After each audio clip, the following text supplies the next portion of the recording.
What if the one person you brought into your home held the power to shatter your carefully built walls? What if a single message in the dead of night forced you to confront the truth you'd buried for years? And what if falling for him meant risking the only family you'd ever known? The arrivals hall at LAX buzzed like it always did on a Friday evening, suitcases rolling, announcements crackling overhead, strangers hugging in every direction. I stood near the exit holding a crumpled piece of paper with Michael scribbled in black marker, feeling the familiar tightness in my chest that came whenever Ryan asked me for a favor. My older brother was stuck at the office again, some big client meeting that couldn't wait, so he'd texted me at noon. "Dude, pick up Michael from the airport and bring him home. Mom's already cooking. You're the only one free." Michael had been Ryan's best friend since freshman year at UCLA. I remembered him from family barbecues years ago. Tall, easy laugh. Always the guy everyone wanted to be around. Now he was flying in from New York for a week-long marketing conference downtown, and Ryan had offered our spare room without asking me first. Typical. When Michael finally walked through the sliding doors, rolling a sleek black suitcase, I barely recognized the confident stride.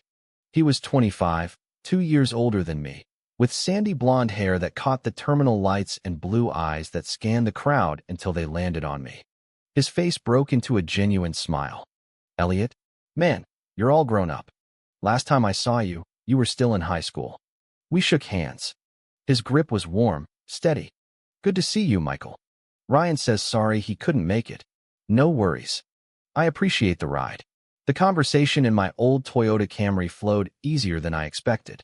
He asked about my graphic design freelance gigs in LA, laughed at my stories about nightmare clients, and told me about his life in Brooklyn, early mornings at the gym, late nights pitching campaigns. By the time we pulled into the driveway of our 2-story suburban house in Pasadena, the sky had turned that soft California orange. Palm trees swayed gently above the roof, and the porch light was already on. Mom rushed out first, apron still tied around her waist. "Michael, look at you, handsome as ever." She hugged him like he was her own son. Dad followed, clapping him on the back, talking about the Dodgers game they'd catch while he was in town. Ryan texted he'd be home by 9. Dinner was the usual chaos, lasagna bubbling in the oven, salad bowl passing around the table, Dad cracking jokes about New York winters. Michael sat across from me, and every time our eyes met I felt a strange flicker I couldn't name. I told myself it was just jet lag on his part and exhaustion on mine. After all, I had spent the last 3 years perfecting the art of keeping my own secrets locked tight. No one in this house knew the real Elliot, the one who had dated a guy named Caleb in college for 6 quiet months before fear made me end it. Later that night, after everyone went to bed, I lay in my childhood room staring at the glow-in-the-dark stars I'd stuck on the ceiling when I was 12. My phone lit up on the nightstand. The message was from Michael. "Hey Elliot, thanks again for picking me up today. Talking with you on the drive reminded me why I always liked hanging out at your place back in the day. You've got this calm way of listening that makes people feel seen. Couldn't sleep without saying that. Night. Simple. Friendly. Nothing more." Yet I read it 6 times. My heart hammered against my ribs like it wanted out. Why did those words feel heavier than they should? I set the phone down, rolled over, and tried to sleep. The clock ticked past 2 a.m. before my eyes finally closed. The next morning I woke up groggy, the kind of tired that sits behind your eyes and won't leave. Michael was already downstairs helping Mom with coffee. He smiled at me over the rim of his mug, and I felt the same pull again. I told myself it was nothing. Just a week. He'd go back to New York, I'd go back to my quiet life, and everything would stay exactly as it had always been. But that first sleepless night was only the beginning. Saturday passed in a blur of errands. Ryan finally showed up around noon, full of apologies and backslaps for Michael. They disappeared into the garage to tinker with Ryan's old Mustang, leaving me to help Mom in the garden. I kept glancing toward the garage door, listening to their laughter drift across the lawn. When Michael came back inside for water, sweat darkening his gray t-shirt, he paused at the kitchen counter. "You want to grab a coffee later?" Ryan stuck on a call all afternoon. I hesitated half a second too long. "Sure. There's a good spot downtown." We drove in my car again, windows down, warm breeze carrying the scent of eucalyptus. At the cafe, he ordered an iced latte. I stuck with black coffee. We talked about everything and nothing. His latest campaign that almost tanked, my illustration series that had finally landed a small gallery show. He listened like he really cared, leaning forward, nodding at the right moments. You ever think about moving to New York? He asked suddenly. I shrugged. Sometimes. But my family's here. Ryan's the one who left and came back. I guess I'm the steady one. He smiled, but there was something behind it I couldn't read. Steady's not a bad thing, Elliot. Sometimes it just means you're waiting for the right reason to move. Back home, that evening the house felt smaller. Ryan suggested we all watch the game together. Michael sat on the couch beside me, close enough that our knees almost touched. Every time he laughed at a play, the sound settled somewhere deep in my chest. After the game, when everyone else had gone upstairs, he lingered in the hallway. Night, Elliot. Thanks for today. Another text came at 1:17 a.m. Random thought. Your drawings from college that Ryan showed me once. They had real heart. You should believe in that more. Sleep well. I stared at the screen until it dimmed. Heart. The word echoed. I hadn't shown anyone new work in months because every piece felt too honest, too close to the parts of me I kept hidden. Now this guy I barely knew was complimenting something I'd buried. I didn't sleep until almost 4. Sunday blurred into Monday. Michael's conference started, but he still found time to join me for a run along the Arroyo Seco Trail. Sweat and sunlight, an easy conversation. He told me about growing up in a small town in Oregon, how he'd always felt a little different, but never named it. I almost asked what he meant, then chickened out. That night the third text arrived. Hey, I know it's late, but today on the trail you mentioned feeling stuck sometimes. If you ever want to talk about it, no pressure. I'm here. You're easy to talk to. Easy to talk to. The phrase kept me awake until sunrise. I lay there wondering how someone could see through the careful mask I'd worn for years without even trying. Tuesday morning, I looked exhausted in the mirror. Mom noticed. You okay, honey? You look like you haven't slept in days. I lied and said it was a deadline. But the truth was simpler and scarier. Michael's words were slowly peeling back layers I wasn't ready to show anyone, least of all Ryan's best friend. By Wednesday, the sleepless nights had stacked up. For nights of staring at the ceiling, replaying every conversation, every casual touch on the shoulder, every text that felt like it carried more weight than the words on the screen. Michael's conference schedule left him free in the evenings, and Ryan was buried in work, so we fell into a rhythm that felt dangerously comfortable. We drove to the beach at Santa Monica after his last meeting one afternoon. The Pacific stretched out endless and blue, waves crashing while we walked the pier. You ever feel like you're living two lives? He asked suddenly, leaning against the railing, wind tugging at his hair. I froze. What do you mean? He shrugged, but his eyes stayed on the horizon. Like there's the version everyone sees, the good son, the reliable friend, and then there's the version you only let out when no one's watching. I've been thinking about it a lot lately. My throat tightened. I wanted to tell him everything right there. How I'd known since I was 16, how Caleb had been real until fear won, how every family dinner felt like acting in a play I never auditioned for. Instead I said, yeah, sometimes. He turned to me, expression soft. You don't have to explain. Just know you're not alone in that. The drive home was quieter. That night the text came at 12:42 a.m. Tonight at the pier, I almost said more. Maybe tomorrow. If you want. I didn't answer. I couldn't. My hands shook too hard. Thursday, Ryan finally noticed something was off. You look wrecked, little bro. Everything good. I blamed work again. Michael caught my eye across the dinner table and gave the smallest nod, like he knew the lie and didn't judge it. Friday was the breaking point. We went hiking in the San Gabriel Mountains because Michael wanted to see something besides conference rooms. Halfway up the trail, he stopped, breathing hard, and said, I've been carrying something for a long time, Elliot. Being here, talking to you, it's making me realize I don't want to carry it anymore. I waited. I think I'm gay. Or bi. I don't have the label figured out yet. But I know I've been pretending for years. And the crazy part? You're the first person I've ever said it out loud to. The trail spun. My own secret roared in my ears. I wanted to tell him I understood, that I'd been living the same lie, that his texts had been keeping me awake because they felt like mirrors. Instead, I stood there mute, heart slamming, until he added softly, You don't have to say anything back. I just needed to tell someone safe.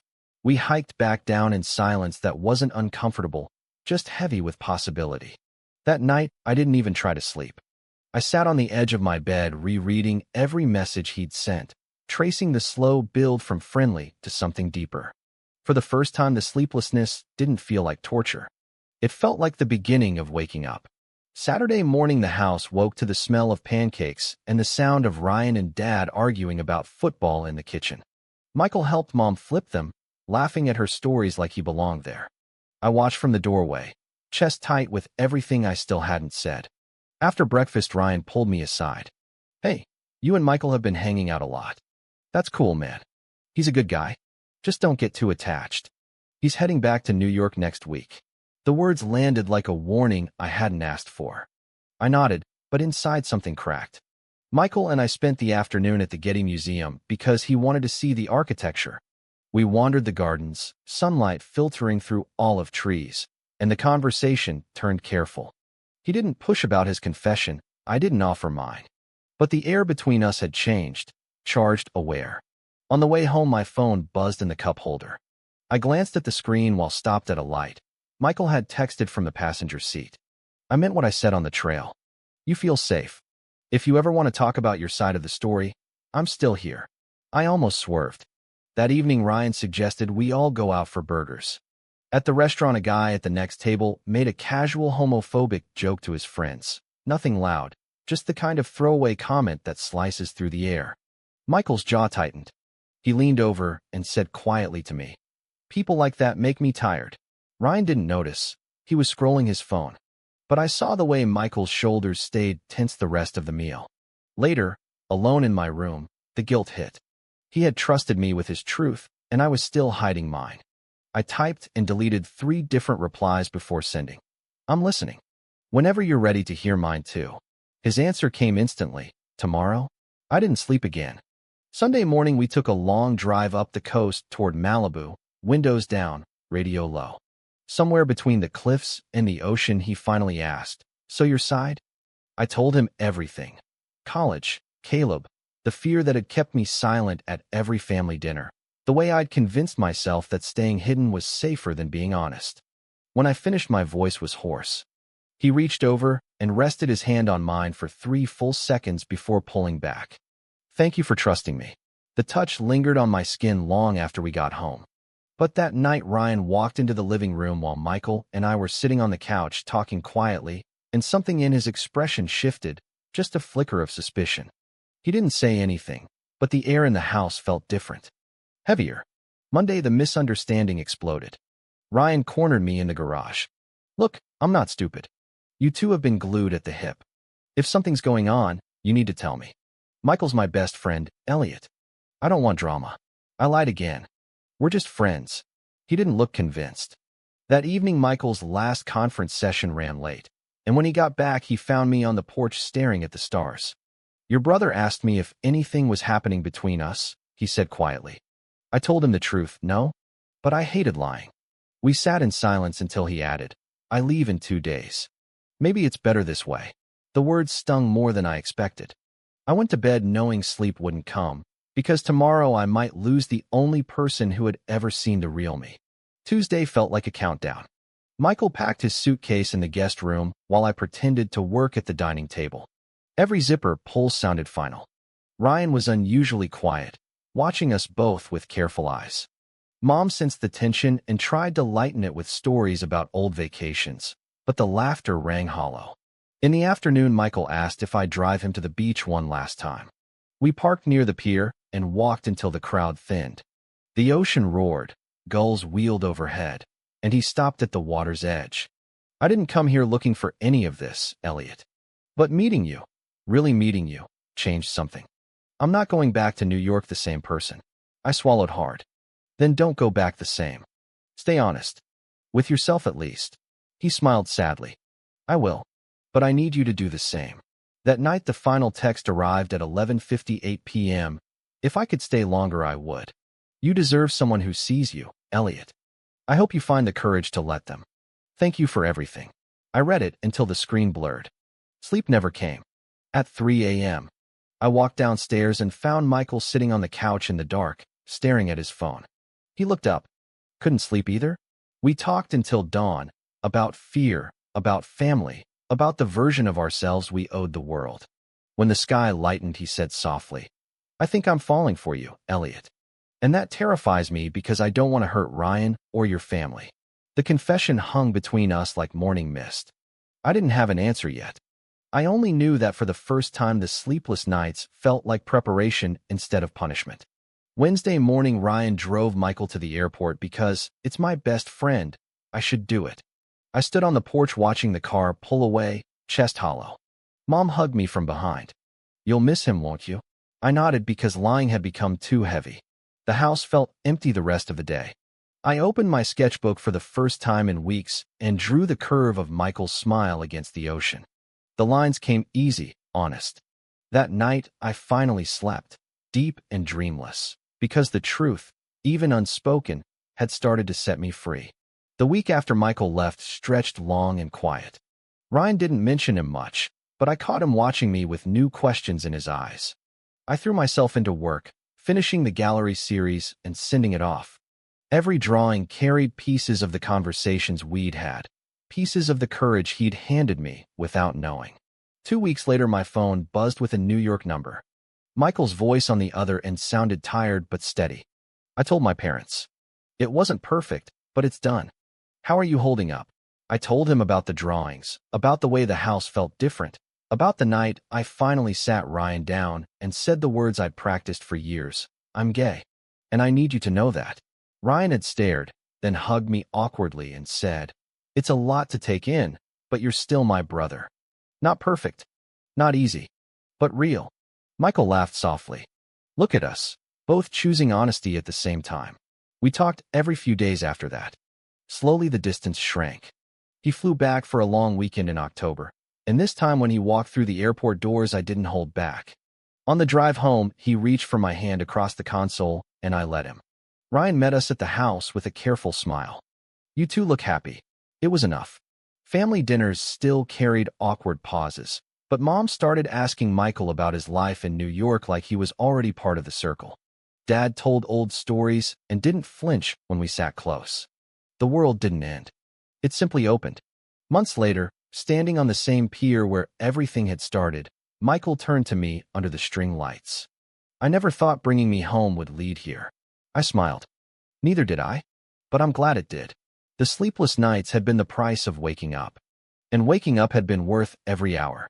In the end, this story showed me that the hardest truths are the ones we owe ourselves first. Hiding kept me safe but small. Honesty made me whole even when it cost comfort. Michael didn't save me. He simply reminded me I was worth saving. If you're carrying a secret that's keeping you awake, maybe the midnight text you need is the one you finally send to yourself. Courage isn't loud. Sometimes it's just choosing to stop pretending and start living.